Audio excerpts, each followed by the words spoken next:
Muy buenos días a todos los amigos de Hoja de Ruta Radio. Bienvenidos a una nueva edición de Otras Voces. Hoy, jueves 11 de junio del 2020, cuando son exactamente las 11 horas con 2 minutos, estamos transmitiendo desde Quito, Ecuador, para todo el mundo. Buenas tardes, buenas noches, buenos días en el lugar donde usted nos esté escuchando. El país, el día de ayer tuvo algunas cosas interesantes, ¿no? Ayer tuvo una epidemia de amnesia. Ayer se olvidaba, primero una de las ocupantes de la avioneta se olvidaba a dónde iba, por qué iba. El principal implicado también dice haber perdido la memoria. Y por último, el presidente de la República se ha olvidado que ha repartido los hospitales dentro de su grupo político. Pero lo que no se olvidan es de quitarnos derechos laborales. De eso sí están muy pendientes, sobre pretexto de eh, ayudar a cierto grupo económico, porque lo que vemos en el veto, aparte de que casi es el mismo texto de lo que ya habían aprobado, pues llega un veto a la Asamblea Nacional para que sea tratado, pero ahí hay un tema sobre los despidos intempestivos. Y eso queremos tratar hoy, dando la más cordial bienvenida a la asambleísta Mónica Alemán, con quien vamos a analizar este tema que preocupa a los trabajadores y obviamente a muchas personas que todavía no entienden qué mismo es lo que va a pasar. Se ha ocupado el artículo 169, numeral 6 del Código del Trabajo para despedir gente. Pero, ¿qué dice ese artículo? ¿Y por qué ahora tiene que interpretarse? Solamente, como digo, para ayudar a cierto grupo económico. Muy buenos días, asambleísta, bienvenida a Hoja de Ruta nuevamente. Eh, ¿Qué podemos esperar ahora, mi estimada asambleísta, de este veto y qué se puede hacer como para poder parar esta intención del gobierno de quitarnos derechos laborales? Buenos días. Gracias, buenos días, estimado César. En primer lugar, poder saludar a la ciudadanía que nos sigue a través de este medio de comunicación. Siempre grato poder informar. Mira, tú bien lo dijiste, César, los derechos de los trabajadores totalmente vulnerados a través de la mal llamada ley de apoyo humanitario, porque así hay que decirlo, es una es una mala ley llamada de apoyo humanitario. Eso el pasado 15 de mayo se la aprobó. Estábamos a la espera de un posible veto presidencial y precisamente el día martes llegó ya a la Asamblea Nacional este veto presidencial en donde específicamente, mira tú, no han cambiado absolutamente en nada lo que debió haber ya nuevamente, creo yo, considerado. La ley todavía no toca las utilidades extraordinarias de las grandes empresas, la ley no toca a aquellas personas que tienen bienes en paraísos fiscales, no toca a aquellos grupos de poder que tienen deudas en firme en el SRI y tampoco, y como no era menos de esperarse, tampoco toca a la banca. Es decir, ellos están muy cómodos en esta ley de apoyo humanitario en donde deberíamos arrimar el hombro todas y todos. Toda la carga de la crisis precisamente se encuentra en la clase trabajadora. Y tú bien decías, el veto presidencial precisamente a la disposición interpretativa única que hace relación al famoso artículo 169, numeral 6 del Código de Trabajo. Yo lo he dicho en repetidas ocasiones y lo quiero volver a decir en esta mañana. Este artículo será recordado por todos los trabajadores en la peor crisis de la historia que vive nuestro país, porque basándose en este artículo han sido despedidos personas que han dado prácticamente su vida entera en empresas que han trabajado por más de 20 años dando pues lógicamente su aporte, su granito de arena para que estas empresas también alcancen su desarrollo, pero que sin embargo de la noche a la mañana, a so pretexto de la crisis, a so pretexto de la causal de caso fortuito, fuerza mayor, han sido despedidos sin compasión alguna. Entonces, la, algo, si de algo positivo podíamos hablar de esta mal llamada ley de apoyo humanitario, era precisamente esta norma interpretativa a este artículo, en donde se decía y se aclaraba que las empresas podían hacer uso de ese artículo únicamente cuando cesaban de sus actividades. Pero como ahora viene el veto presidencial, quienes pues son perjudicados prácticamente todas las personas que fueron despedidas, porque con este veto presidencial también se está avalando los despidos en todos los sectores donde no se podía realizar teletrabajo y además en donde también se ordenó la suspensión de las actividades presenciales. Eso es lo que está ocasionando esta norma interpretativa única con este veto presidencial. Es otro golpe a los trabajadores. César, parecería que el Ejecutivo hace caso precisamente a los pronunciamientos que generan las cámaras, pues yo recuerdo que una vez aprobada la ley de apoyo humanitario, salieron enseguida a las cámaras con sus comunicados a decirle que precisamente esta disposición interpretativa única al artículo 169, numeral 6, no era necesaria, o sino que había que aclarar por el tema de giro y línea de negocio, y eso es lo que ha hecho el Ejecutivo. Ha dado prácticamente paso a lo que han pedido estas grandes corporaciones. O sea, el artículo 169 habla claramente de que es en caso de fuerza mayor y obviamente cuando el negocio tiene que cerrar, pero los Así es. negocios siguen funcionando, pero se han valido de esta argucia, obviamente, pero lo que preocupa es que podrán hacerlo acá, o sea, aquí en el Ecuador podrán hacerlo, pero cuando la denuncia llegue a niveles internacionales, la Organización Internacional del Trabajo, la misma CIDH, van a pronunciarse en contra de esto, y peor en una situación como una pandemia. Entonces, el que va a salir perjudicado va a ser todo el país porque todos vamos a tener que pagar esas demandas y se siguen acumulando una tras otra, una tras otra. Ahora, ¿cuál sería la solución dentro de la Asamblea como para que se corrija el veto? Bueno, primeramente, César, de hecho, como te decía, creo que este es uno de los únicos puntos positivos que tenía esta mala ley de apoyo humanitario. Creo que nosotros, y de hecho como asambleístas, debemos tener clara la norma en la que nos rige en la función legislativa. Precisamente el artículo 72 de la misma dispone que cuando el Pleno de la Asamblea Nacional aprueba con mayoría absoluta, que sí sucedió porque tuvieron 74 votos, es decir, 74. tuvieron más de 70, cuando aprueba con mayoría absoluta es una norma interpretativa, en este caso, mira tú, la del 169, numeral 6, debe ser enviada al registro oficial para su publicación.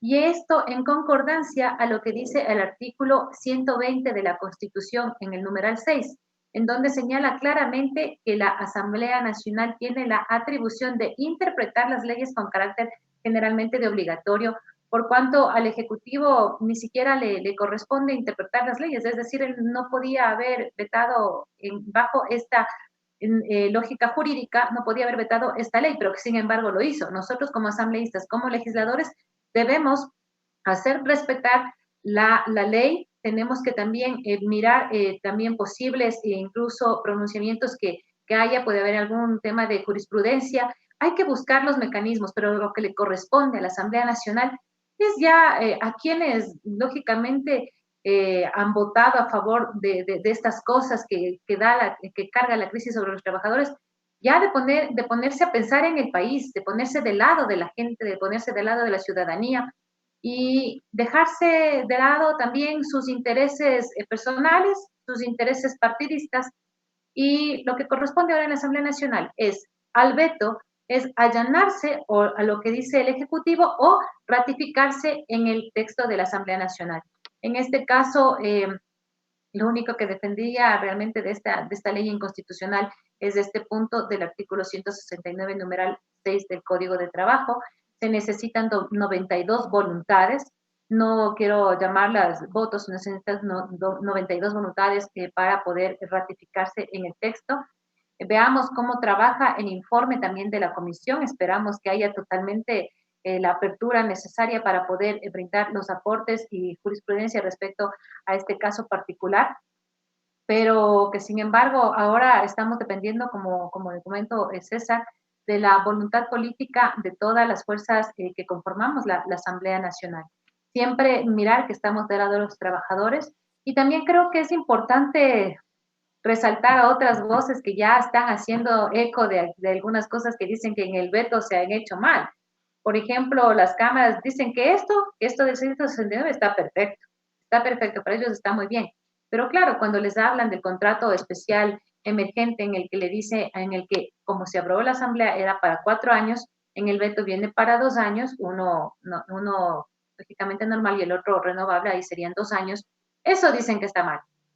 Eso sí, para ellos representa mal porque ellos quisieron tenerlos precarizados a la ciudadanía, a los trabajadores durante 4 años y eso a pretexto de la crisis. Entonces, esas cosas ven mal. Este tema, mira tú el veto presidencial, si antes la ley estaba mal, ahora está peor con este veto presidencial. Se legaliza la flexibilización laboral y algo que sí les invito, César, a que puedan también quienes hacen y ejercen la parte comunicacional en nuestro país, que analicen aquellas condiciones que se estableció en la Carta de Intención con el Fondo Monetario Internacional que se firmó el pasado 12 de marzo del 2019. ¿Por qué digo esto? Porque precisamente en esa Carta de Intención se plasmaban estas condiciones y que ahora están prácticamente identificadas y asentadas en los artículos 16, 19, 20 y 21. Y ahí se habla prácticamente del acuerdo entre las partes, de un contrato especial de trabajo, en este caso en la ley de apoyo humanitario se encuentra el contrato especial emergente, se habla además de la reducción de la jornada laboral y también de las condiciones del goce de vacaciones. Mira, tú también hay que ver otro panorama, la ciudadanía también está atenta, que esto prácticamente, a su pretexto de la crisis, plasmaron aquellas condiciones que el Fondo Monetario Internacional, pues, puso en la carta de intención del pasado 12 de marzo del 2019. O sea, nosotros creo que somos el país más obediente con el Fondo Monetario Internacional, mientras ellos están inclusive ayudando, dando préstamos de ayuda, nosotros seguimos pagando y eso pues obviamente no va a quedar sancionado porque vemos que a pesar de los 5 pedidos de juicio político que hay al ministro de Finanzas, pues siguen dilatando esto y obviamente no se va a llegar a un juicio político. Ahora, ¿se puede proponer algo, estimada asambleísta? ¿Se puede proponer de alguna manera dentro de la asamblea alguna solución o ya nos quedará solamente el salir a las calles a reclamar, pedir que los dirigentes gremiales de los trabajadores pues al fin asomen, pero asomen con el pueblo, no asomen conversando con quien nos está quitando derechos?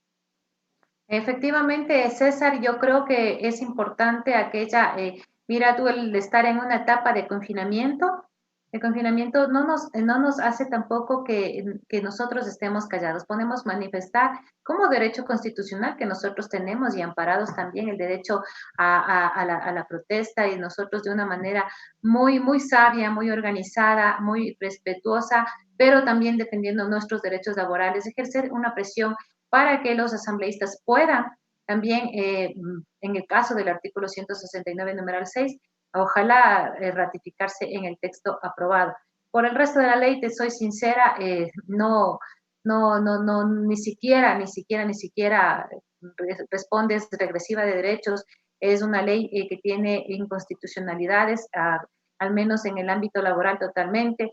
Y si hay que tomar en cuenta también algo, César, y que la ciudadanía tenga muy presente, es que esta ley, sin el tema de la contribución a quienes más tienen, quienes más tengan, pues más aporten, y quitando también que hubiera sido, y lo que nosotros pedimos, que se quite el ámbito laboral de esta ley, los artículos que quedaban, aquellos de enganche, en donde y así vendieron a la ciudadanía, en donde le dijeron que por esta crisis, del tiempo que estén en confinamiento, no se va a incrementar las planillas de los servicios básicos, en la que te van a disculpar que no vayas a matricular tu carro a tiempo y no habrá multas, en la que también te pueden reducir los costos del colegio de los chicos.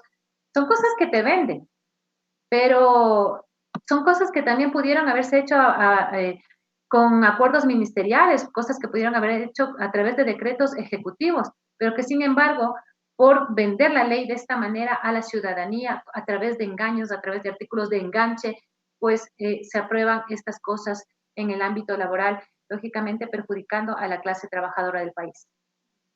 Totalmente. Y ahora la Asamblea no puede pedir también una reacción de la Corte Constitucional, porque, bueno, yo sé que está cooptada por gente del mismo gobierno, pero son ellos, pues, los llamados a velar porque no se cometan ilegalidades en los proyectos de ley. Y este proyecto de ley, pues, viola mucho la Constitución. Sin embargo, la Corte Constitucional no se ha pronunciado. Absolutamente nada, no se ha pronunciado. Nosotros estamos esperando ya pues que veamos cómo termina esta ley. Sin embargo, nosotros como bancada de la Revolución Ciudadana, desde un inicio dijimos vamos a colocar una demanda de inconstitucionalidad a esta y a la otra ley también de ordenamiento en las finanzas públicas, ambas con vicio de inconstitucionalidad. Nosotros vamos a hacer lo pertinente. También tengo conocimiento que algunas otras organizaciones están a la espera también de ver qué es lo que suceda ya una vez promulgadas las leyes en el registro oficial para también proceder a hacer demandas de inconstitucionalidad. Mira, aquí se ve el tema ya legalizado, prácticamente la flexibilización laboral. Cuando hablamos de acuerdo entre las partes, desde ahí ya comienza una relación de poder de empleador sobre trabajador. Cuando hablamos mira tú también el tema de las vacaciones, que de manera unilateral decida el jefe mandarte de vacaciones o si te enfermaste, dice, no, no se preocupe, eso lo Cargo a cojo como vacación. vacaciones. Es de manera unilateral, ni siquiera ahí el trabajador, el dueño de sus vacaciones tiene derecho a poder organizar. César, y no quiero dejar de mencionar algo importante que puede incluso causar un poco de confusión en este veto presidencial. Mira, en el artículo 17, que corresponde a la sanción al incumplimiento de los acuerdos entre las partes, se agrega precisamente un inciso en donde dice que dispone que en los casos en los que el juez determine que hubo una incorrecta aplicación al artículo 169, numeral 6 del Código Laboral, pues se indemnizará al trabajador como despido intempestivo. Esto es lo que está esperando toda la gente. Y si tú le lees y dices, wow, qué bien, aplaudo esa decisión, qué Claro. bueno que lo han puesto, que van a hacer. Pero César, este artículo no es interpretativo. Es decir, este no tiene carácter retroactivo, es decir, no va a beneficiar a aquellos trabajadores que fueron despedidos en marzo, en los días pasados. Este artículo prácticamente beneficiará a quienes de hoy en adelante y que también perdería total peso con el veto a la norma interpretativa y lógicamente con el año, con la fecha de vigencia de este. Entonces, es otro artículo mañoso que puede tender a confundir a la gente que está todavía esperanzada de que poder también cobrar las indemnizaciones que por ley les corresponde. Así es. Ahora, con todo esto que nos están quitando derechos y todo lo demás, lo que le decía hace rato, las demandas internacionales, pues obviamente van a llover, ¿no? Y esto también debería preocuparnos como país, porque quienes vamos a terminar pagando somos nosotros. Así es, así es. De hecho, sí, hay muchas voces, como le dije anteriormente, César, que van a poner las demandas de inconstitucionalidad y bueno, ya veremos cómo responde la Corte Constitucional, pero sin embargo hay otros también organismos internacionales que también pueden hacer eco de unas demandas en el caso también que corresponde. Hay que ver qué dice la OIT. Mira tú, el tema, si miramos lo que ha sucedido alrededor, mucha gente se ha solidarizado con los trabajadores, les ha dado tanta apertura, pero solo aquí en nuestro país hemos sentido esa opresión a los trabajadores, a la clase sencilla, a la gente que vive del día a día y el resto prácticamente ha sido el beneficio para las grandes corporaciones, para quienes más tienen el hecho de que la banca ni siquiera ponga un grano de arena Mira tú, hechos los solidarios, dijeron nosotros vamos a donar, aportar tantas cosas, pero ojito, ahí está el pero, y que la ciudadanía sepa qué te dicen, luego te dicen, ah, pero eso después considerarame como parte de mi impuesto, ¿no? De impuesto a la renta. Entonces, ¿en dónde está su aporte? ¿En dónde está su aporte? También quiero decirle, César, que hemos visto incluso a ciertas figuras políticas haciendo, también valiéndose de esta crisis, haciendo un marketing político terrible, terrible. Cuando uno se hace donaciones, pues si son de buen corazón, quedan ahí, en ese buen corazón y que sepa la gente que llegaste. Pero no la hacen tan publicitaria porque eso ya es marketing político. Y ciertas figuras políticas pues han hecho eso, se han valido la crisis para que con el dolor que tiene la gente, pues tomarse la foto repartiendo víveres, repartiendo insumos médicos, repartiendo respiradores alrededor del país y que incluso sin un análisis técnico reparten estos instrumentos que pueden ser necesarios, sí, pero que únicamente hay que ver ese fin. Es un fin político, no social. Eso hay que tenerlo sumamente claro. Ahora es por eso que la ciudadanía ya está reaccionando y vimos ayer que en Urcuquí hubo ya problemas justamente por eso, ¿no? Por esta campaña anticipada que están ciertas autoridades. Eh, en el caso del Instituto Ecuatoriano de Seguridad Social, también preocupa el hecho de que dentro del veto está que se va a aportar sobre la jornada reducida. Esto quiere decir que va a entrar mucho menos dinero al IES, aparte de los despidos y desempleados que hay. Obviamente, o sea, parece que es una campaña sistemática para quebrarle al IES, o sea, Eh, Precisamente es lo que quería yo dejar sentada la razón, César. Mira tú cómo se han ido, lógicamente, ya institucionalizando el tema de la privatización de las cosas que se tienen. Y ahora creo que van atrás del Instituto Ecuatoriano de Seguridad Social, pues ya no sirve, ya hay que ver otras instituciones que puedan también colaborar con el instituto, con el IES. Y ahora, claro, ahí dice, si vamos a reducir los ingresos, hay que ver una directa afectación a aquella sustento que tiene pues el Instituto Ecuatoriano de Seguridad Social, cuánta gente despedida, cuánta gente acudirá a su cesantía, cuánta gente acudirá a los fondos de reserva que tenían, cuánta gente acudirá también al seguro de desempleo.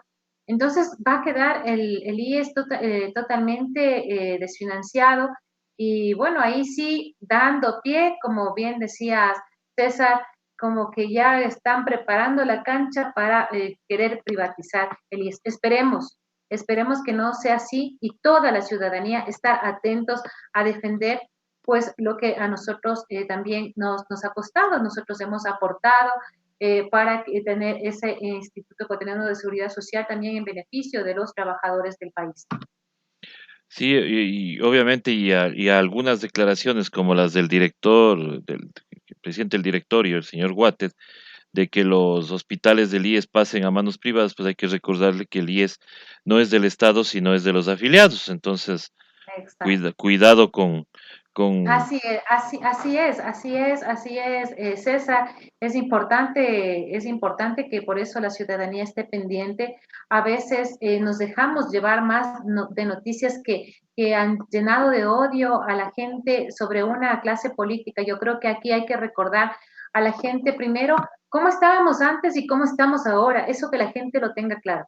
Cómo estábamos como país antes y cómo estamos ahora. Cómo éramos reconocidos nosotros a nivel internacional ya siendo también ejemplo de las políticas públicas en el tema social. Mira, César, y ahora nosotros prácticamente estamos siendo noticias como uno de los países que peor ha manejado la crisis. La pandemia no es culpa de nuestro país, la crisis sí lo es. Y en ese sentido, que la gente analice, mire y tome muy a consideración que cómo estábamos ahora y cómo estábamos antes, cómo estamos ahora. Y que también dejemos los odios de lado.